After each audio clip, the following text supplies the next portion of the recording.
Alright, Shalom. First, I want to give all praises to Yahweh, Ba'ashem Yahushai, Ba'ashem Chadash. I want to give double honor to the apostles and elders of GreatMillStone real well. And Shalom to the elect out there, man. It's going to be a quick lesson. Okay, a lot of people, they don't really understand, what we're doing out there on the highways and byways. We're teaching this truth, prophesying the end of this kingdom. Okay, through the spirit and power of Yahweh, Ba'ashem Yahushai. See, a lot of people that walk past, or a lot of people that look into it, they think, it's just a religion. Okay, you got all these manifold religions out there, man. You got Christianity, Islam, Buddhism, and whatnot. Excuse me. And people think that, just like one of the key factors about these religions that unite all of them is that it's a numbers game. How many people can we get to follow and believe in this? Whereas we know, according to the scriptures, which we're gonna go into, that the Lord is dealing with a small number, man. Okay, the Lord is dealing with the elect of the nation of Israel. So first of all, the criteria for you to be able to believe in this truth and be saved in Yahushua Mashiach, which the world ignorantly calls Jesus Christ, is you've got to be born of the seed of Israel, and then you have to be elected for salvation. And the elect are going to be a small number, man. I'm going to get that in the scriptures.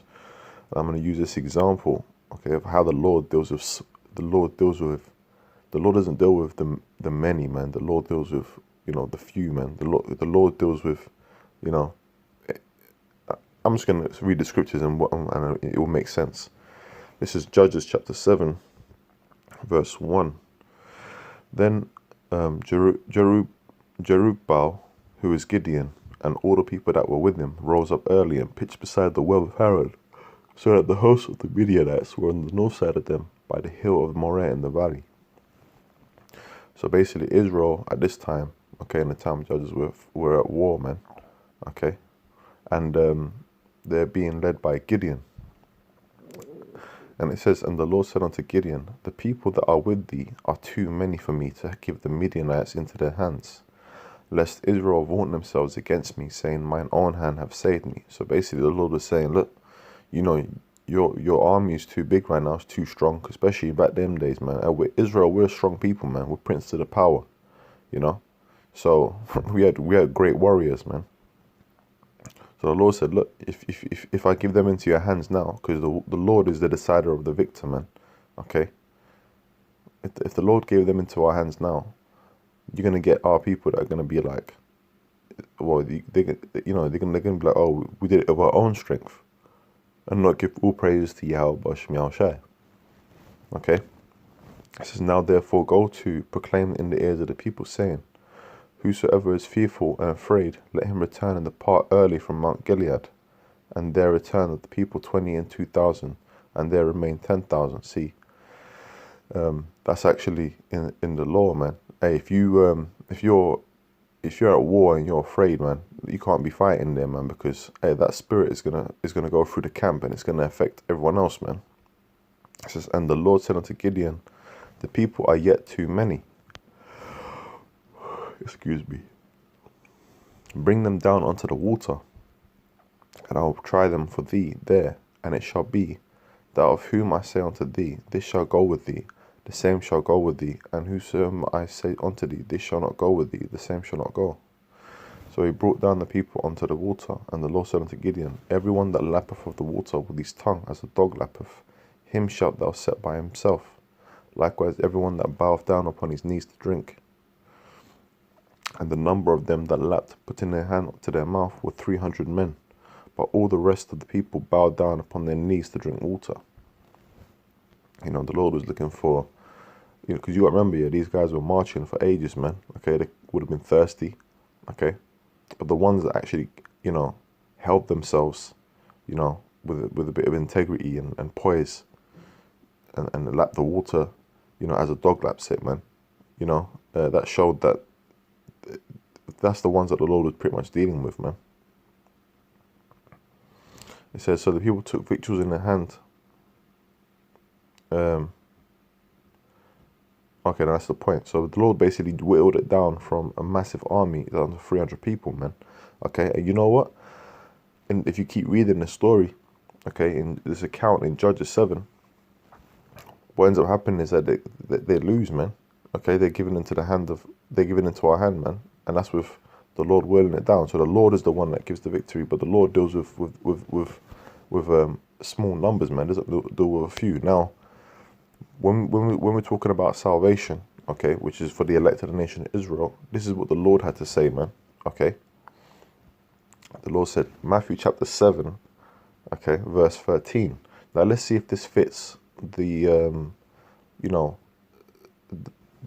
what's the word, man? The structure of a religion these days, because it's all about numbers. Islam and Christianity always going back and forth about who's got the most followers, and for some reason they think that that's what shows, the validity of what they believe. This is Matthew chapter 7, verse 13. Enter ye in at the straight gate, which the word straight there means a place of difficulty. For wide is the gate. Okay, so it's a wide gate. And a wide gate, what does a wide gate mean? It means it's wide enough for a lot of people to go through. And broad is the way, okay, reiterating the point, that leadeth to destruction. And many there be which go in thereat. So there's going to be a lot of people on this earth, man, that are going to go through that destructive gate, man, to their doom, man, to their death in this coming World War III, in this destruction, in this judgment. It says, but because straight is the gate, okay, so again, in place of difficulty, and narrow is the way. What's a narrow path? It means, you can't have too many people in that path, man. Hey, we just spoke about Gideon, okay. Well, you had the movie 300, okay, which they must have taken an idea from the scriptures, where they had the thing called the hot gates, man, okay, and it was a narrow path. So that massive 1 million man army that the Persians had didn't really mean a lot when they were getting funneled into that place, man. It says, because straight is the gate and narrow is the way which leadeth unto life, and few there be that find it. So what does that show you, man? That shows you that when it comes to salvation, when it comes to believing in this word, in truth, the Lord is dealing with the few. It's not going to be many, man. Okay, not everyone's going to be able to come up and understand this and just and be healed, man. The Lord ain't dealing with that. Okay, in fact, the Lord is dealing with. I'm going to get it. The Lord is dealing with, the camps. The Lord's dealing with a few. I'm going to say a few good men. Which our righteousness is filthy rags, but compared to the people out there, man, in the world, we're the best of the worst. Let's say it like that. This is Ezekiel chapter 11, verse 16. It says, therefore say, thus saith the Lord power, although I have cast them far off among the heathen, and because we're scattered all around, man, we're scattered amongst the heathen around the world, okay, us Israelites, you so-called Negroes, Hispanics, and Native Americans, and anyone else that descends through that line. And although I have scattered them among the countries, yet will I be to them as a little sanctuary in the countries where they shall come, man. Okay? So you got brothers waking up all around the world, okay? Starting a camp or whatever, okay? Our apostles and elders over in America, they've been laboring in this from the jump, man. And the fruit has shown, man. Different brothers waking up around the world, different men, and that's pretty much that church, that temple around the world. That's that small sanctuary, man. Okay, that's that small sanctuary. In fact, sanctuary.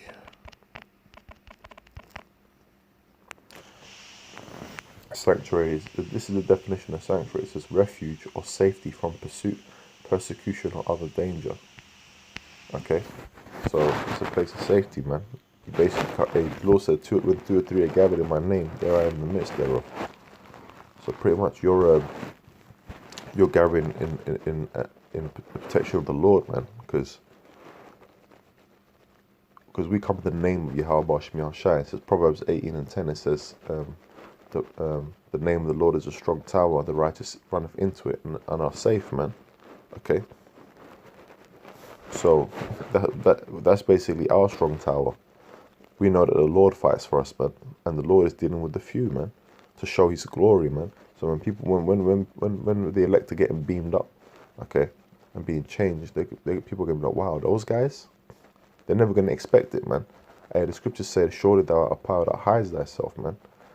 You know, the Lord is dealing with the underdog, man, and that shows His power, man. You know. All right, I'm gonna close out on this. This is Matthew chapter 13, and I'll start from 10. It says, and the disciples came and said unto him, why speakest thou unto them in parables? See, now the Lord, whenever he taught, most times he spoke in parables, man. And a parable is like an allegory. It's almost like you're explaining something, but in a hidden message, man. Now, that means that, it's not so plain.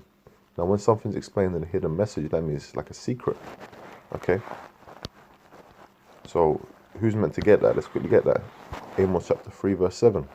Surely the Lord's power will do nothing, but He revealeth His secret unto His servants, the prophets. So the Lord is dealing with the prophets, man. Okay? And you go back to Matthew 13, and then finish this off, man. So this shows you again that the Lord ain't dealing with just any Tom, Dick and Harry, man. The Lord's dealing with His elect, and they've been set out to follow Him and listen to Him and hear this truth and have faith and be sealed, man. He says, He answered and said unto them, because it is given unto you, as the Lord talking to the parables written and read, to know the mysteries of the kingdom of heaven, but to them it is not given. For whosoever have, to him shall be given, and he shall have more abundance. But whosoever have not, from him shall be taken away, even that he have. Therefore speak I to them in parables, because they see and see not, and hear and they hear not, neither do they understand.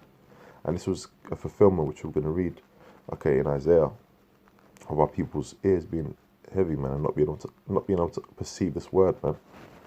Because anyone can open a Bible, but not everyone can understand, man. The Lord's got to be dealing with you, okay? And the Lord, like we've been going into, the Lord is dealing with the few, not dealing with the many. And in them is fulfilled the prophecy of Isaiah, which saith, by hearing ye shall hear and shall not understand, and seeing ye shall see and shall not perceive.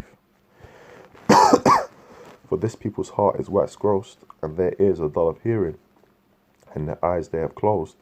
And this is talking about Israel, by the way, okay? And Israel is one of the biggest nations, man. It's a huge nation. It says, lest at any time they should see with their eyes and hear with their ears and should understand with their heart and should be converted, and I should heal them. So the Lord ain't dealing with getting all of Israel at this time, man. Okay, they're gonna get it in the kingdom is that when they come back in the reincarnation, man. Okay, the Lord's only dealing with the elect. The Lord has selected a small number, man.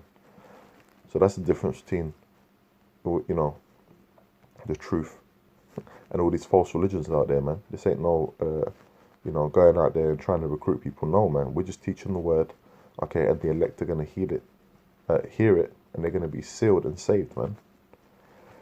It says, but blessed are your eyes, for they see, and your ears, for they hear. Talking about, the Lord's talking to His disciples, talking to the elect. For verily I say unto you, that many prophets and righteous men have desired to see those things which you see and have not seen them, and to hear those things which you have heard and have not heard them. Okay, so pretty much, man, the Lord is dealing with a small number, man. That's the point I'm trying to make. Not like not like all these other religions, where they're just basically trying to churn people into the church, man, or into their mosque or whatever they believe, man. Okay, and they find solace and strength in numbers. Whereas the Lord is dealing with the few, man, and then we've proved that through the scriptures. So with that, man, all praise to Yahweh, Basham Yahshai, Basham Chachadash, the abundance of the apostle and others, a GreatMillStone. Shalom.